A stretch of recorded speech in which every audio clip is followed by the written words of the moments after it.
अरे भाई, मैंने कहा मेरी धोती कहाँ चली गई? सुन रही हो? सठिया गए हो? क्यों चिल्ला रहे हो इतना? मुझे क्या पता तुम्हारी धोती कहाँ चली गई। पहने तो हुए हो और चिल्ला रहे हो धोती धोती। तुमसे नहीं पूछूंगा तो क्या मोहल्ले वालों से पूछूंगा? मैं तो दूसरी धोती की बात कर रहा था जो तुम धो के रखी थी उस दिन। अब बस बहस किए जाओगी कि मेरी धोती भी ढूंढोगी? हं, मैं पूछूं ये कलवा क्यों रो रहा है? फिर वही बहस। अरे वहां लोग कटे मरे जा रहे हैं और तुम्हें कलुआ के रोने की चिंता है? क्या जब लड़कर सब मर खप जाएंगे तब मेरी धोती ढूंढोगी क्या? और मैं पूछती हूँ, ये तुम्हारी गर्दन में क्या झूल रहा है? गर्दन में जो भी झूल रहा है उसे झूलने दो। मेरी धोती किस चूल्हे में झोंक दी है ये बताओ। और तुम्हारी गर्दन में जो झूल रहा है वो धोती नहीं तो क्या नाग देवता है? बगल में लड़का और शहर में ढिंढोरा। अच्छा जाओ अपना काम करो, मुझे तुमसे लड़ने की फुर्सत नहीं है, ठीक है?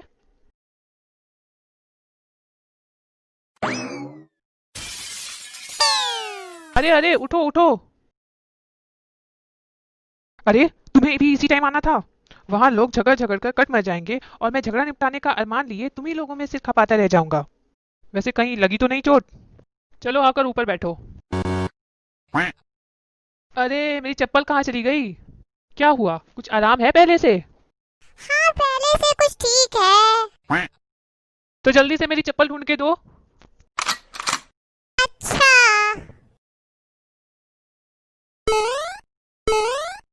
क्या हुआ, मिली कहीं? ढूंढ तो रहा हूँ, नहीं मिली अभी तक। अरे मैं कहता हूँ घर है कि नरक, जो चीजें जहां रखो वहां से लापता। बाहर का झगड़ा निपटाने से पहले तुम घर को महाभारत बना दोगे। मैं कहती हूँ, अगर ऐसी जल्दी ही पड़ी है तो नंगे पाँव क्यों नहीं चले जाते?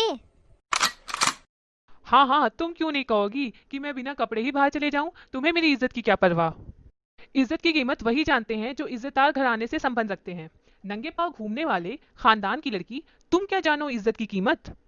मैं कह ही देती हूँ, मेरे खानदान का नाम मत लेना, वरना मेरी जबान खुल जाएगी तो तिल मिलाते फिरोगे। हाँ। तुम्हारी जबान है? तुम्हारी जबान क्या खुलेगी? हम लोग खानदानी जमींदार हैं। भला हमारे खानदान के बारे में कोई क्या कहेगा? तुम्हारी तरह पटवारी चपरासी घराने के थोड़ी हैं।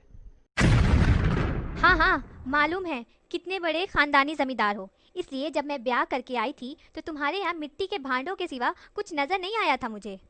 अरे तुम मुझसे उलझने की हिम्मत करती हो? चीटी अगर पहाड़ से टकराने की कोशिश करेगी तो चूर चूर हो जाएगी, पता है ना?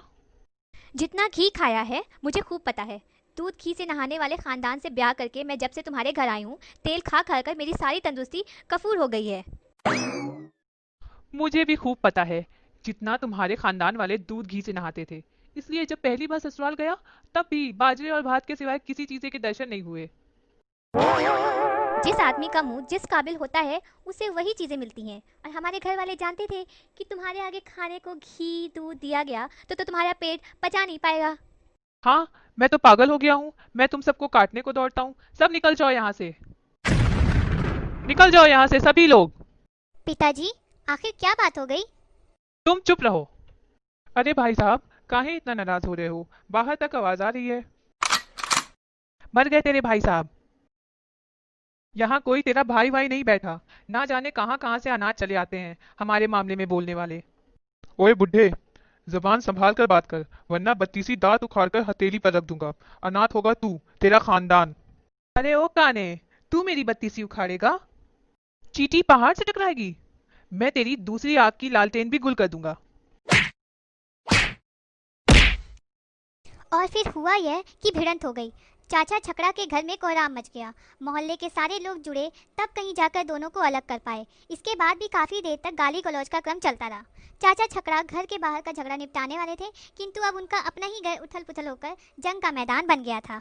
हेलो फ्रेंड्स, अगर आपको मेरी वीडियो अच्छी लगे तो प्लीज़ इसे लाइक करिएगा और हमारे चैनल को सब्सक्राइब करना मत भूलिएगा। हम आपसे फिर मिलेंगे। Bye bye.